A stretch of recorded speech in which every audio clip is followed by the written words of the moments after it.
He's here to tell us, in his own words, what happened to him. Wherever you're listening from, remember to like, comment, and subscribe if you enjoy these true tales. And now, I'll let him take over. My name's Daniel.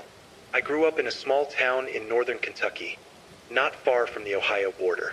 I wasn't much for ghost stories, never believed in them, really.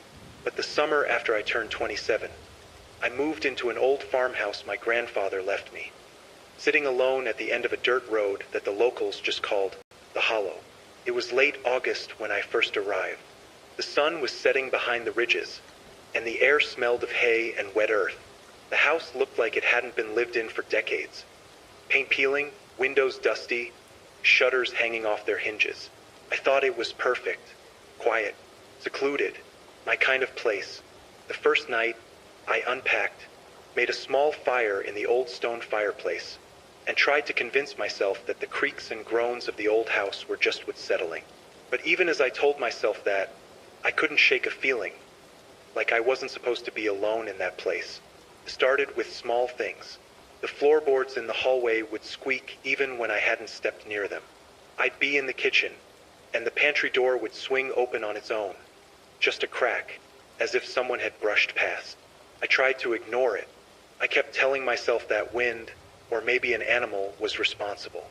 Then I found the first note. It was tucked behind a loose brick in the fireplace. A scrap of yellowed paper with words written in messy, slanted handwriting. Leave before night. I thought it was a prank, or maybe left by my grandfather decades ago as a joke. I laughed, crumpled it up, and threw it in the fire. But the unease wouldn't leave me. That night I heard it, the footsteps. Slow, heavy, walking from the hallway to the kitchen, then stopping right behind me. I froze. My heart was pounding. I didn't turn around. I didn't want to know. The next morning, the note was back. Same words, same handwriting, now pressed on the kitchen table. Leave before night. I didn't sleep that night. Every sound was amplified. The wind through the broken shutters sounded like whispering voices.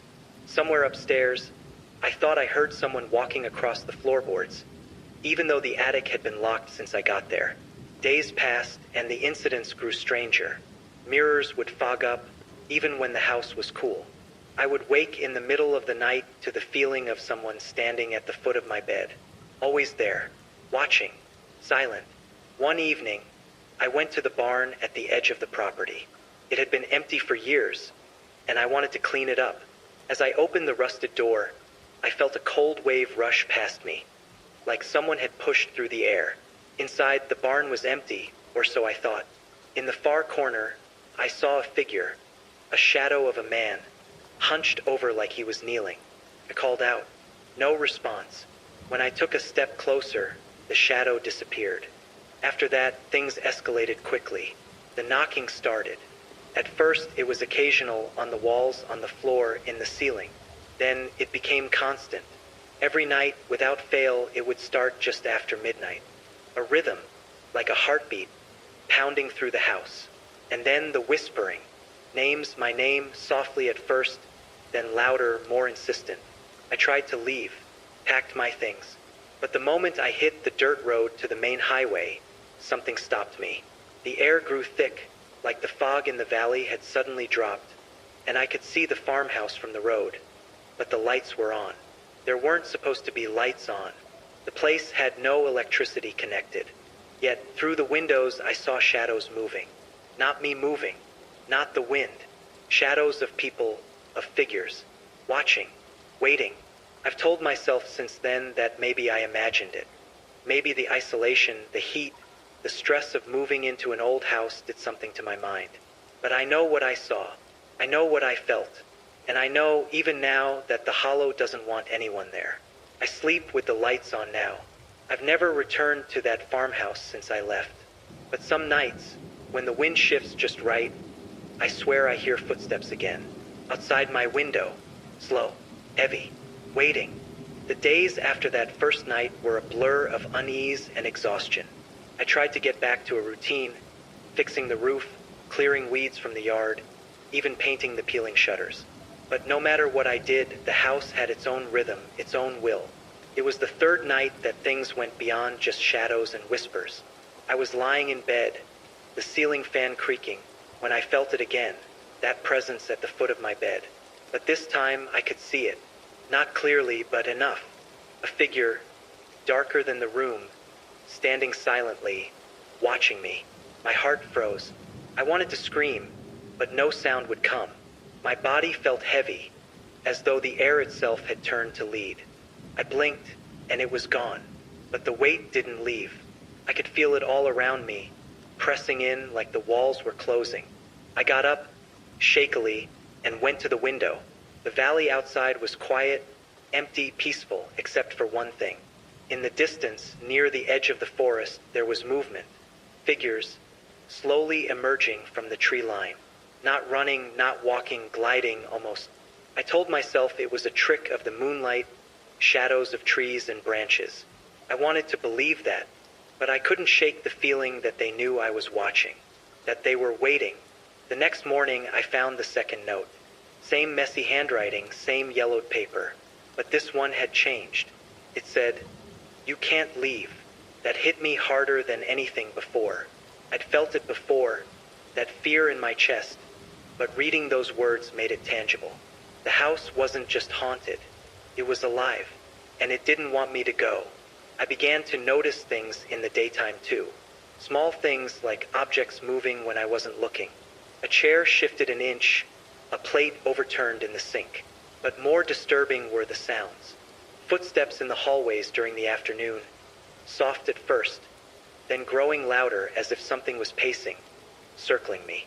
Sometimes I would hear laughter, low, guttural, almost human but not quite. One night, desperate for sleep, I tried to convince myself that facing it would make it stop. I sat in the living room, flashlight in hand, and called out, "Who's there?" Silence. Then, a whisper so close it felt like it was inside my skull. "Don't leave. Stay forever." I ran upstairs and locked myself in the bedroom. But it didn't matter. That night I saw the walls move. Not slowly, but rippling, like the house itself was breathing. Shapes formed in the shadows. Faces, twisted and screaming silently. Couldn't look away, couldn't move. I was trapped in that living nightmare, paralyzed by fear and fascination at the same time. Days blended into nights. I lost track of how long I'd been there. Food sat uneaten. The mail piled up. When I forced myself to step outside, the air felt heavier, thicker. The valley, the trees, the field beyond the barn. All of it felt wrong, like I'd stepped into a place that wasn't meant for the living.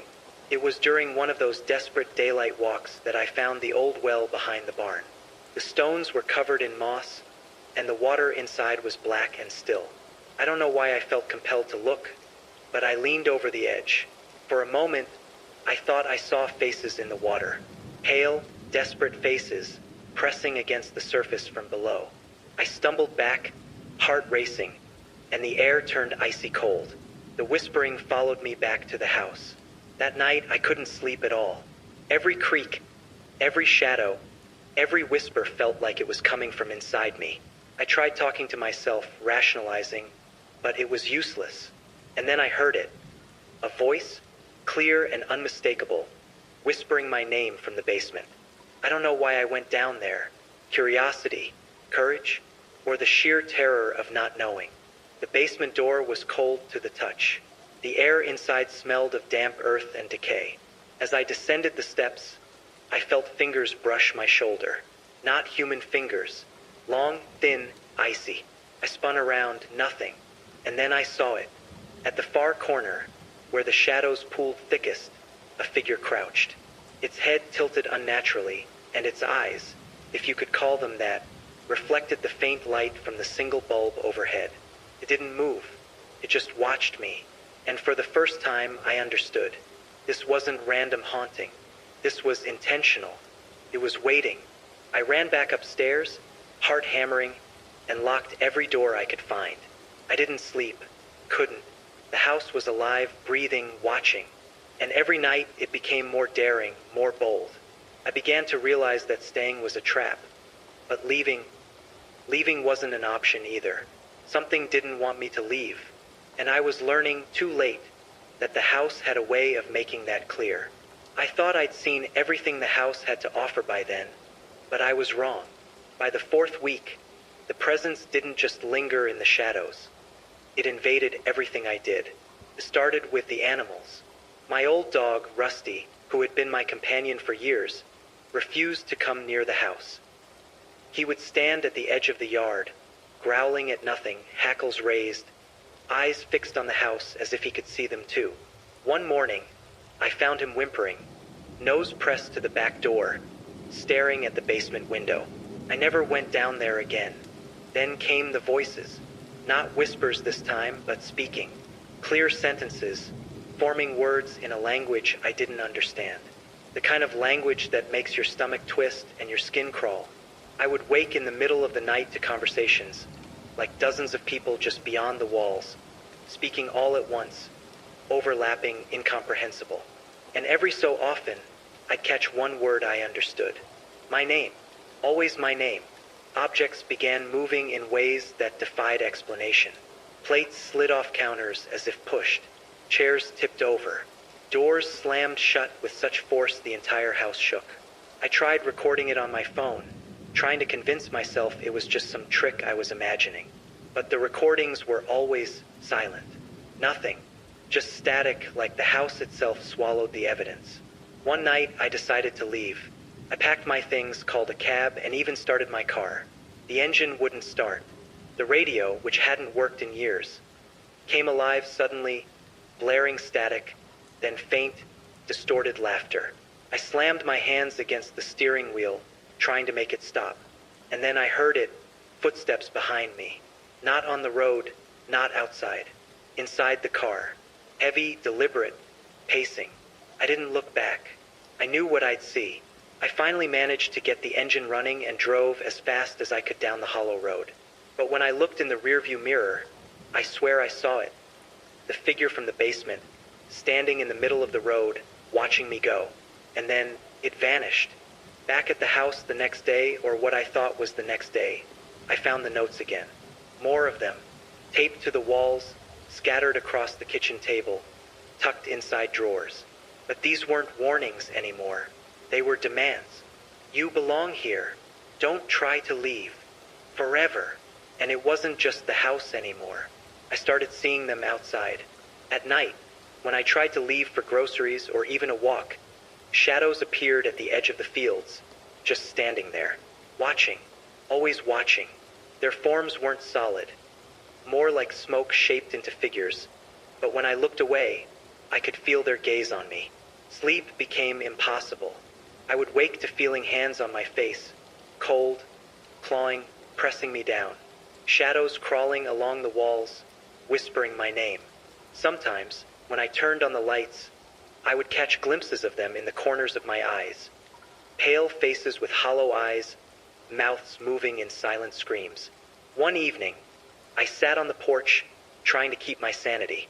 The sun had set, the air was thick and still, and then I heard it, a child laughing.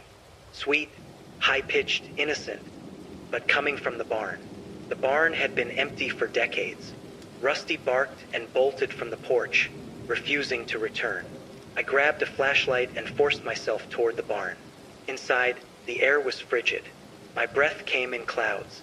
And there, at the far end, was a little girl. Pale, eyes dark and hollow, staring at me. She raised a finger, pointed directly at me, and whispered, "Stay." I ran back to the house and locked every door, every window. I stayed up all night, flashlight in hand, praying it would be gone in the morning. But when dawn came, the house was quiet only on the surface. Shadows still lingered in the corners. Faces pressed against the windows, mouths moving silently. That's when I realized this wasn't just a haunting. The house didn't want me out of curiosity. It wanted me trapped, and it would do anything to keep me there. Anything. I stopped counting the nights. Sleep didn't matter anymore. Daylight didn't either. The house had swallowed both. By the 5th week, time began to feel broken. Clock stopped. My phone battery would drain within minutes, no matter how long I charged it. Some mornings I'd wake and the sun would already be gone. as if I'd slept through an entire day I couldn't remember. The house had changed, too.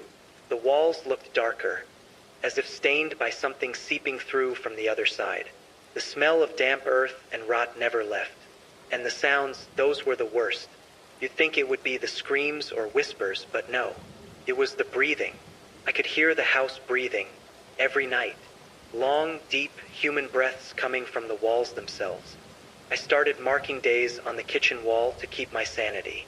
But one morning, all the marks were gone. In their place was one message, carved into the plaster: "Stay home." Rusty was gone by then. I found the back door open, his collar lying on the porch. There was blood on the steps. I never saw him again. Something in me broke that night. I decided I'd rather die trying to leave than rot in that house another day. I packed what I could and waited for dawn. But when I opened the front door, dawn never came. It was night outside, black, endless night. The sky was wrong, full of stars I didn't recognize. The air was thick, heavy, almost solid. I stepped outside and realized I wasn't standing on my porch anymore. The field was gone. The trees were gone. The world was gone. All that existed was the house behind me, glowing faintly in the dark, and an ocean of nothing stretching out forever. I turned to go back inside, but the door had closed. I pounded on it, screaming, begging. The wood felt alive under my fists, pulsing with every hit. Then I heard it whisper, right next to my ear, "You are home." When I woke, I was back in bed. Morning sunlight through the window, birds chirping outside. For a second, I thought it was all a nightmare. But when I looked down, my hands were covered in dust and splinters. My knuckles were bruised. I'd really been outside wherever outside was. The notes had returned, hundreds of them now, pinned to the walls, the ceiling, the furniture, each one written in the same hand. Some said my name over and over. Some said things I didn't understand. But one message appeared more than any other. Under the floor. I don't know why I listened. Maybe I was too tired to fight. Maybe curiosity finally replaced fear. But I tore up the old floorboards in the living room, one by one. Underneath, I found dirt, fresh, disturbed soil, and something buried just beneath it. It was a box, small, wooden, wrapped in cloth that smelled like mold and iron. Inside were photographs, dozens of them, of people I'd never met. Men, women, children, all standing in front of the farmhouse, smiling faintly, eyes dull and empty. And at the back of the box was a final picture. It was me, standing at the porch, smiling that same empty smile. I dropped the box, stumbled back, and that's when I saw them again. Dozens of figures standing outside the windows, surrounding the house. Every one of them pale, still watching. The little girl was there too, and this time she wasn't alone. They started moving closer, pressing their faces against the glass, their mouths moving in perfect silence. I could see their lips forming one word, over and over, "Stay." The walls began to shake. The house groaned. The air filled with dust and whispers. The photographs from the box scattered across the floor, sliding toward the fireplace like pulled by invisible hands. I watched, frozen, as they burned without flame, curling, blackening, disappearing into the air. And then everything stopped. Silence. Stillness. Not even my own breath dared to make a sound.